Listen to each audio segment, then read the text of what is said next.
Hello and welcome to this episode of Rally Point, where we are laying down the lore, specifically talking about the Call of the Beastmen campaign pack, which is available to pre-order now or to purchase on the 28th of July.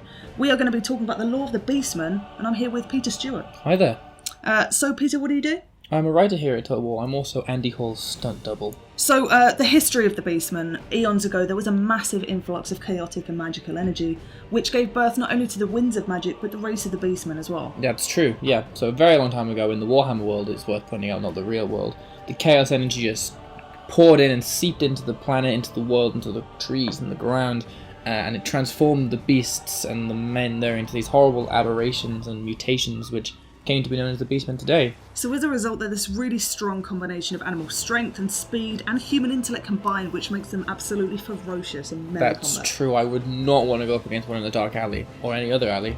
Also, their connection to chaos means they have a really strong command of magic, so they'll have access to the lore beasts and, of course, their own lore. The lore of the wild, indeed, that the Bray Shaman and Malagor, who we'll talk about later, will have access to, using the power of nature to both enhance your own troops and wreak devastation upon your enemies. So we'll have some information on those laws. We did one on Facebook, so if you want more on what the lore of the wild does, have a look over there. But they used to own vast amounts of land in the world, but they've now been relegated to the forest since the dawn of man. They were the commanding power. They had hegemony. And then man came along with his technology and his magic and his glittering towers and civilization and cheated what the Beastmen think cheated them out of it. And they're very bitter and spiteful, particularly towards mankind for that. So as a result, in the gameplay, they really hate men and civilization, so they've got this horde and guerrilla playstyle. They don't settle. No, they do not. And, you know, as a horde, fortunately, they've got this Bray herd mechanic, which is very similar to the Greenskins' War, as we like to say. As we like to say, yes, we like to say, the War. The War.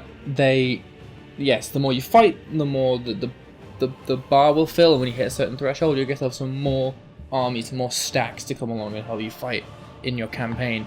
The more you fight, they'll stick around with you. The less you fight, they might disperse. What's really good about that as well is, as a horde mechanic, unlike the Chaos Warriors, if you've got two hordes close to each other, they suffer attrition as a result of infighting. Not for the Beastmen. So herdstones are really the focal point of the encampment for the Beastmen. It's true. In mechanical terms, they are the centre of the settlements, where you can, when you're in encampment stands, where you can build your recruitment centres, your growth centres, etc., etc.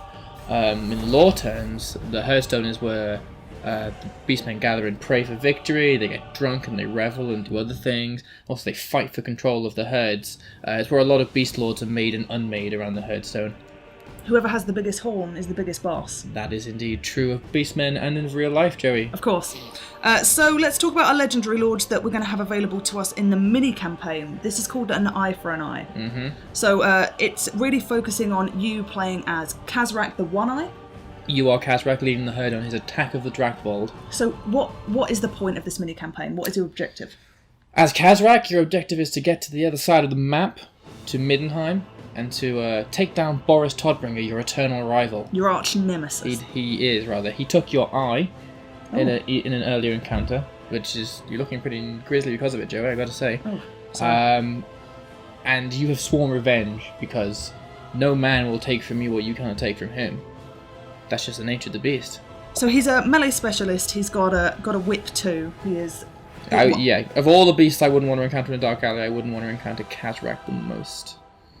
Big horn, enormous, much bigger than other beastmen, carrying a multi-tailed whip, which he uses to drive both his forces and to assault his enemies. He also likes to gore people with those enormous horns of his.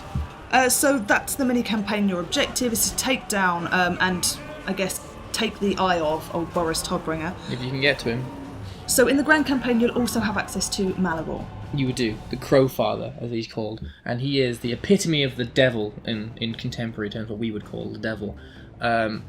Mothers warn their children about the Crowfather and about Malagor, who is just seen as the epitome of darkness and chaos. They say wherever the Crowfather walks, death follows in his wake, and that's very much true. Crops wither and die, and things just die around him as he walks.